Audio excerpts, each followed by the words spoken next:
c'est quoi le gluten? Mais tu peux manger ça, c'est du pain aux céréales. Ah ouais, même la bière, tu peux pas? Oh, ça va, c'est juste un gâteau.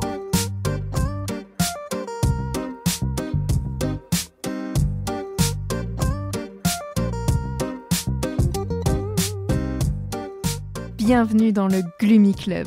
Le Gloomy Club est un podcast et bien plus encore dédié au sans gluten, pour les intolérants et hypersensibles au gluten, mais également pour toutes les personnes curieuses qui souhaitent en savoir plus sur cette alimentation. Dans ce club, tu trouveras des échanges, des partages d'expériences et des patients qui ont entrepris sur le marché du sans gluten. J'espère te faire découvrir des marques, des personnes, des parcours qui te permettront de te sentir moins seul ou d'en apprendre plus sur ce domaine. Je suis très heureuse de vous accueillir pour ce deuxième épisode du podcast.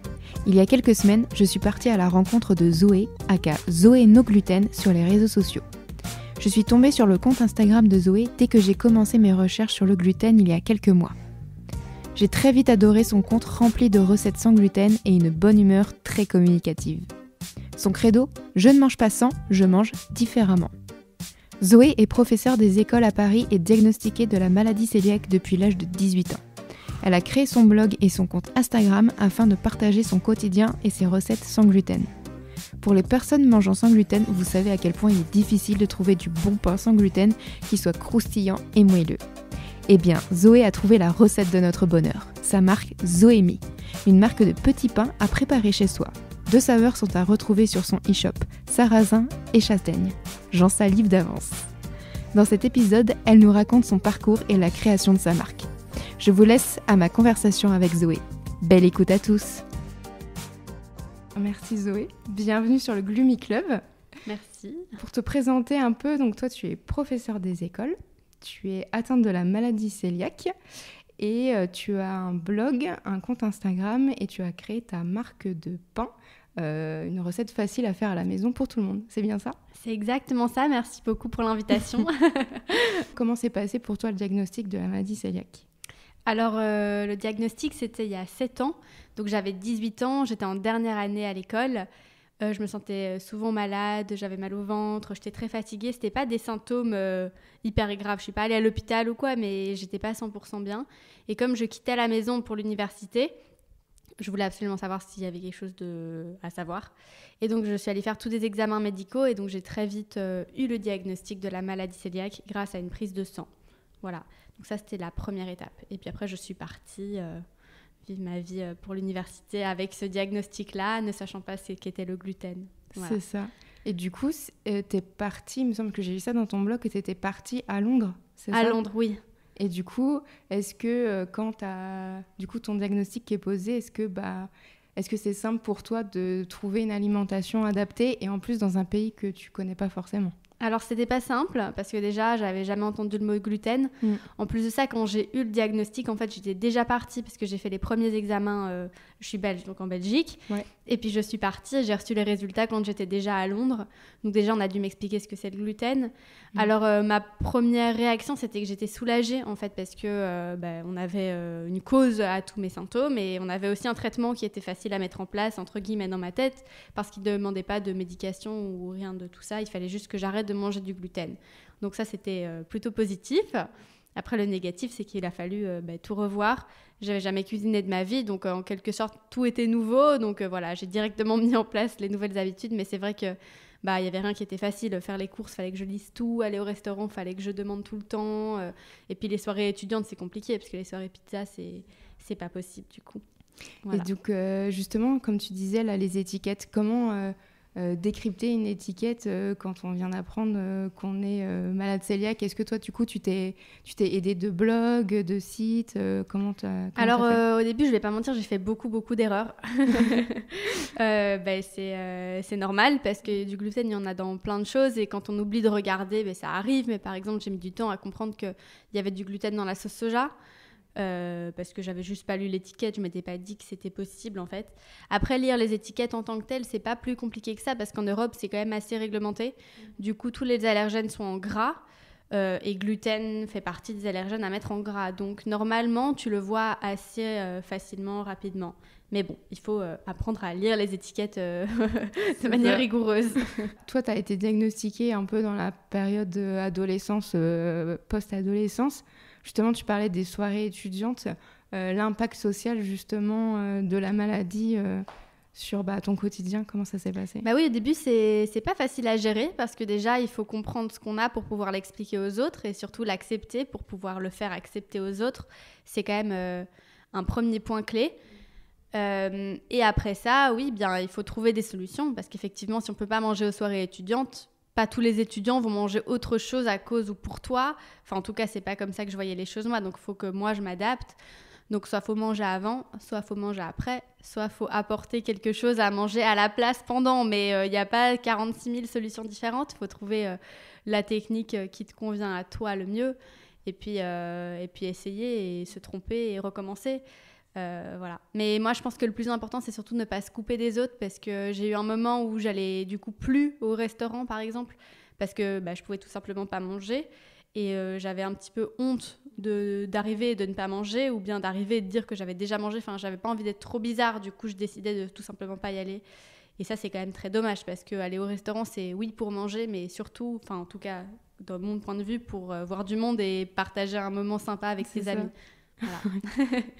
Et justement, toi, du coup, tu as commencé à cuisiner, à faire tes propres plats. Est-ce que c'était justement un moyen de faire connaître aussi à ton entourage, du coup, la cuisine sans gluten et des nouveaux plats ?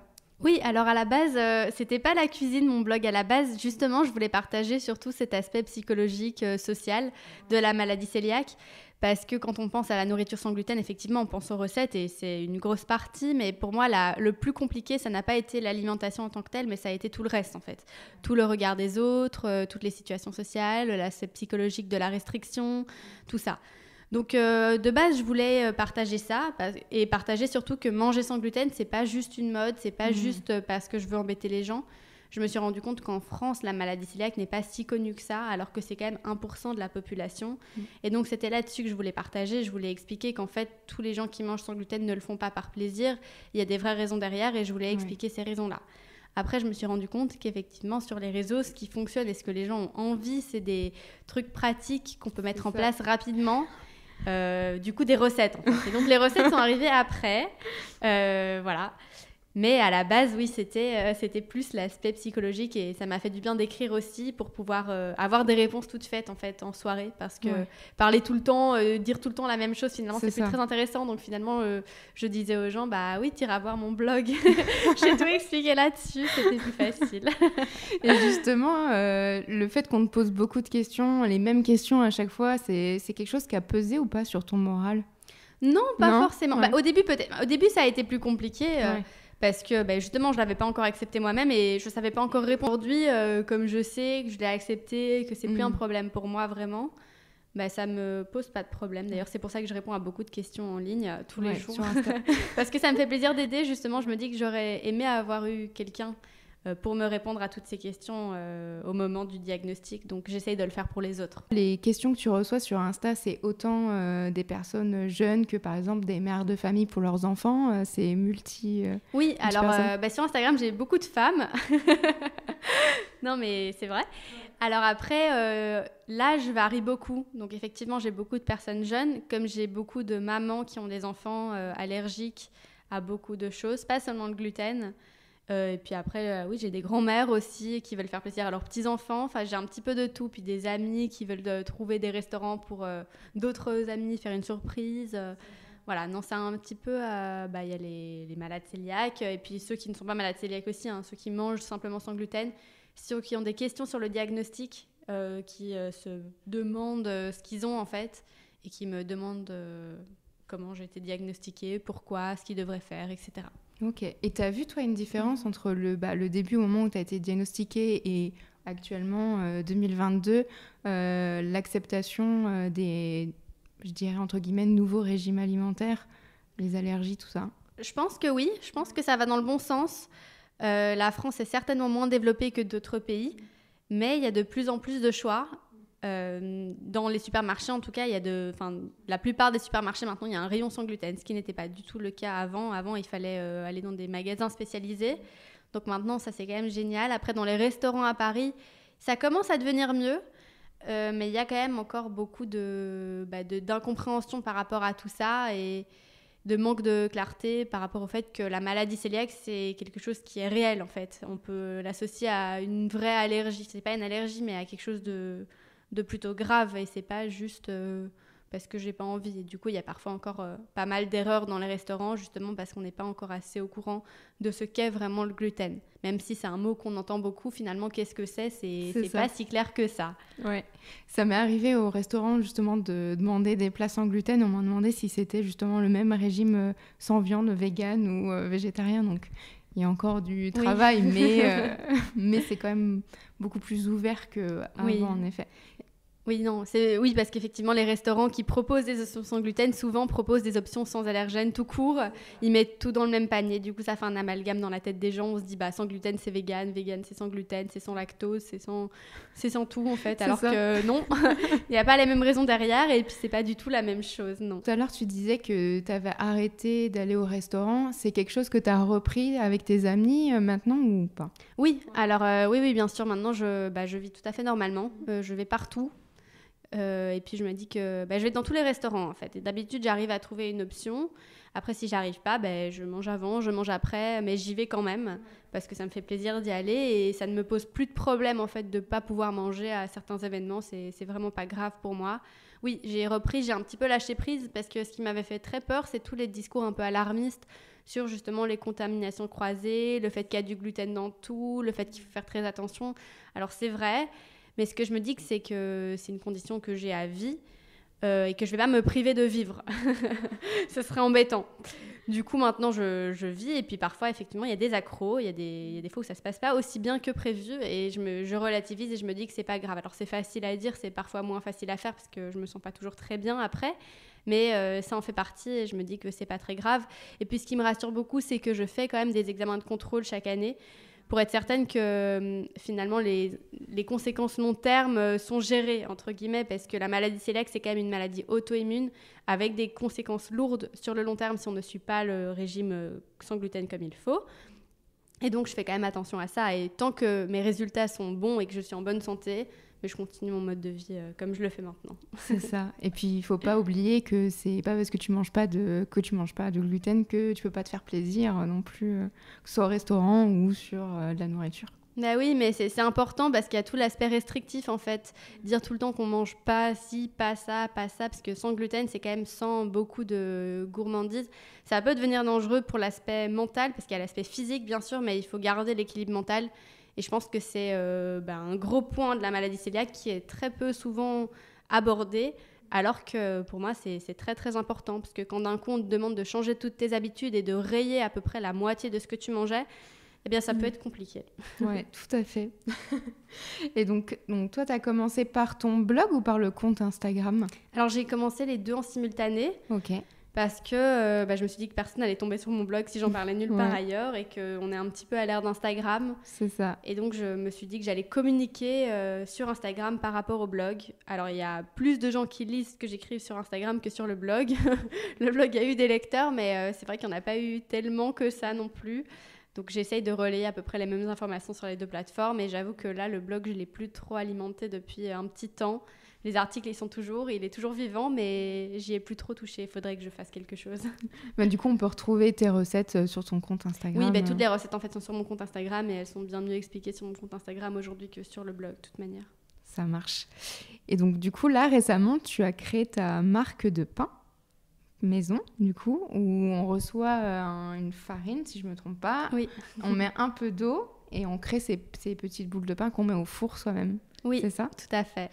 Donc, comment ça t'est venu l'idée de créer déjà une marque de pain et comment, quel est le process pour mettre en place ce type de produit quand on n'est pas, par exemple, dans le milieu agroalimentaire ? Oui, c'est vrai que c'est un gros projet et ça fait longtemps que j'y pense aussi Parce que le pain, c'est ce qui m'a manqué le plus, parce que c'est ce que je mangeais le plus souvent et c'est ce qui est le plus compliqué à reproduire sans gluten. Parce que je trouve que les pâtes, il y a des bonnes options quand même, il y a des bonnes alternatives.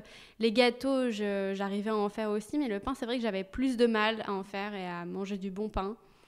Et donc voilà, donc c'est ça qui me manquait. Je me suis dit, c'est ça qui manque sur le marché parce qu'il y a du pain de mie, mais il est très industriel et j'aime pas trop manger des choses avec autant d'additifs.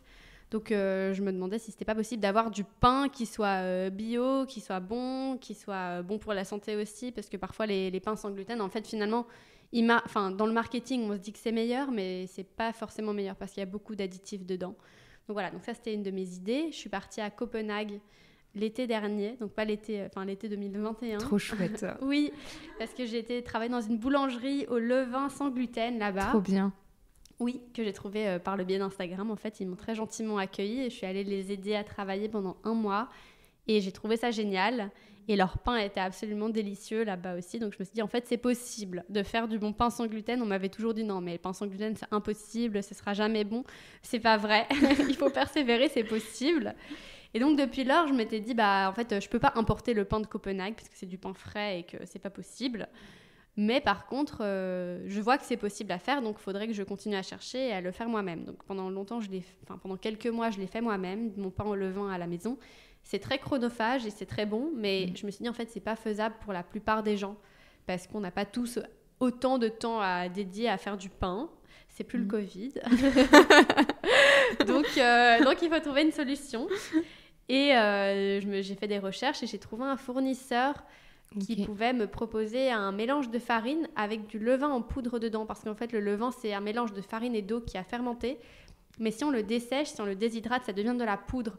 Et quand on ajoute de l'eau à cette poudre, ça redevient du levain, en fait. Ça refermente. D'accord. Et donc, dans mon mélange de farine, il y a des farines sans gluten et ce fameux levain en poudre. Ce qui fait que quand on ajoute de l'eau, ça donne directement des pains au levain maison sans gluten qui sont très bons et du coup très faciles à faire parce qu'il ne faut pas attendre que le pain fermente, en fait. D'accord, voilà. Ça marche.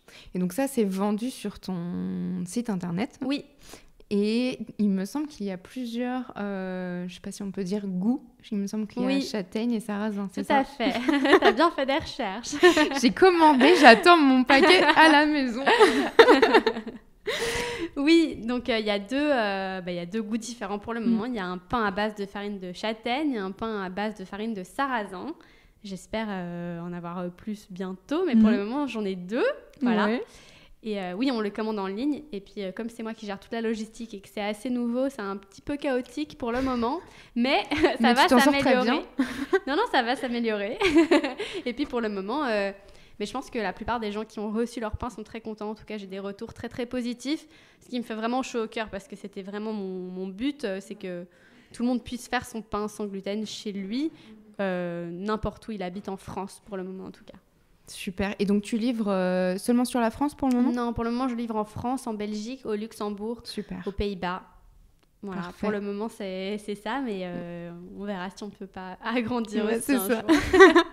Et tu as été contente justement de l'accueil justement des petits pains, des commandes. Est-ce que tu t'attendais à ce nombre de commandes ou pas quand tu as lancé ? J'ai été très très bien surprise. Ouais. Parce que donc, la première fois que je les ai faits, j'en ai commandé qu'une petite quantité parce que je me suis dit, c'est un test, on va voir ce que ça donne. Déjà, est-ce que les gens sont aussi contents que moi, sont aussi excités que moi à l'idée de faire du pain chez eux ? C'est pas certain. Je pensais que oui, mais j'étais pas certaine. Et en fait, ma première commande, entre guillemets, est partie en 48 heures. Okay. Donc, ça a été un franc succès. Et les retours qui ont suivi ont été incroyables aussi. Du coup, j'étais vraiment très, très contente. Et donc, j'ai refait une commande. Là, c'est de nouveau... le stock est de nouveau épuisé parce que justement, la logistique n'est pas encore au point. Et surtout parce que j'ai eu beaucoup, beaucoup de commandes et je n'ai pas su suivre encore. Mais les pains sont en route et ce n'est pas du tout fini. Ils reviennent. Trop bien. Et du coup, tu as le souhait de développer cette marque et de proposer d'autres produits par la suite ? Oui, j'espère pouvoir le faire parce que si les gens aiment autant ça, j'aime bien leur faire plaisir en fait et pouvoir aider à ma manière, ça m'aide aussi entre guillemets. Voilà. Donc oui, j'espère pouvoir développer une gamme de plusieurs produits. Donc si vous m'entendez, n'hésitez pas à me dire ce que vous aimez. On a plein d'idées en tête, toutes les viennoiseries là. Ouais, les viennoiseries, c'est le plus compliqué en fait, parce qu'il faut ajouter beaucoup d'autres ingrédients. À la base, j'étais partie sur des mix auxquels il faut ajouter seulement de l'eau et du sel ou pas grand-chose. Les viennoiseries, surtout, faut les former, faut les faire. Mais pourquoi pas dans un deuxième temps, s'il y a une demande. Par exemple, un livre de cuisine avec toutes les recettes que tu fais toi sur ton compte Insta, c'est une idée que tu pourrais avoir Oui, aussi, alors j'ai beaucoup de projets, il y a beaucoup d'idées dans ma tête que j'ai envie de faire. On verra avec le temps que j'ai, parce que du coup, comme je suis professeure des écoles d'une classe de CE2 encore cette année, ça prend du temps. Ça prend du temps aussi. Du coup, il faut gérer les deux. Donc, j'ai pas envie de trop m'éparpiller pour le moment. Déjà, la page Instagram, le pain, développer une gamme et avoir une classe, c'est un agenda assez complet. Tout en gardant une vie sociale. Donc, oui. C'est pas simple. Et on arrive à la dernière partie, la gloomy party. Donc, j'ai 3 petites questions pour toi. Ton plat préféré sans gluten? C'est compliqué, parce qu'en fait, tous les plats peuvent être faits Exactement. sans gluten. Maintenant, chez moi, je mange à peu près tout. Je pense que, je sais pas si c'est un plat, tu me dis si ça va pas du tout comme réponse, mais grâce au régime sans gluten, en fait, j'ai découvert toutes sortes de nouvelles graines que j'aurais pas du tout connues avant. Par exemple, j'ai découvert le millet, le sorgho, le quinoa, le sarrasin que je connaissais pas du tout, et j'ai appris à les cuisiner différemment. Et en fait, je pense que c'est ça ma partie préférée du régime sans gluten, plutôt qu'un plat en tant que tel, parce que je peux tout reproduire. Mais j'aime bien me dire que comme je mange pas sans, mais que je mange différemment, me dire que j'ai découvert des nouvelles choses que j'aurais pas forcément découvert sans le régime sans gluten. En fait, c'est ça que je préfère dans ce régime. C'est un petit peu découvrir des plats différents. Ça me va très bien comme réponse. Super. J'ai découvert aussi le millet que je ne connaissais pas et c'est excellent. Mais oui. Donc, ton compte Instagram préféré sur le sans gluten? Oula! Tu peux dire le tien. Non, mon compte Instagram préféré sur le sans gluten. Il y a le compte de Because Gus que je suivais au tout début quand j'ai été diagnostiquée, qui m'avait pas mal aidée, parce qu'il y a toutes sortes d'adresses qu'ils ont répertoriées et toutes sortes de nouvelles sans gluten. Il y a plein d'informations en fait qui sont sur ce compte-là. Donc, je pense que ça, c'est le premier compte que j'ai suivi. Donc, ça reste mon compte préféré parce que c'était le premier. Ouais. Et la dernière question, c'est ton restaurant préféré sans gluten? Mon restaurant préféré. Alors, si on part toujours sur l'optique de manger différemment, découvrir de nouvelles cuisines, etc., j'ai adoré les restaurants Sol Semilla à Paris et PH7 Équilibre, je pense, c'est ça. C'est des restaurants qui proposent des cuisines... PH7, c'était naturo-basique. C'est des cuisines un petit peu différentes, majoritairement véganes aussi. C'est pour ça que je dis souvent, les gens font l'amalgame parce qu'on a sans gluten vegan. C'est des restaurants dans lesquels j'aurais probablement pas été si j'avais pas dû manger sans gluten au départ. Et finalement, c'est découvrir des nouveaux aliments, des nouvelles manières de les cuisiner, et je trouve ça super intéressant. Super, parfait. Merci beaucoup à toi, Zoé. Avec plaisir.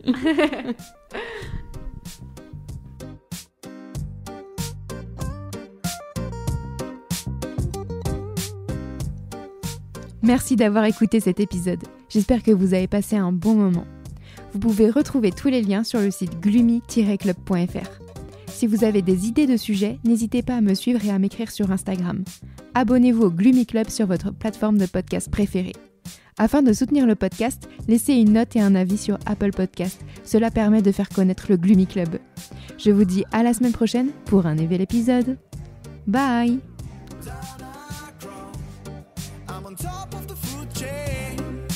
Watching you fall,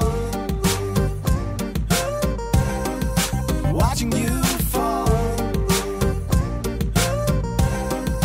watching you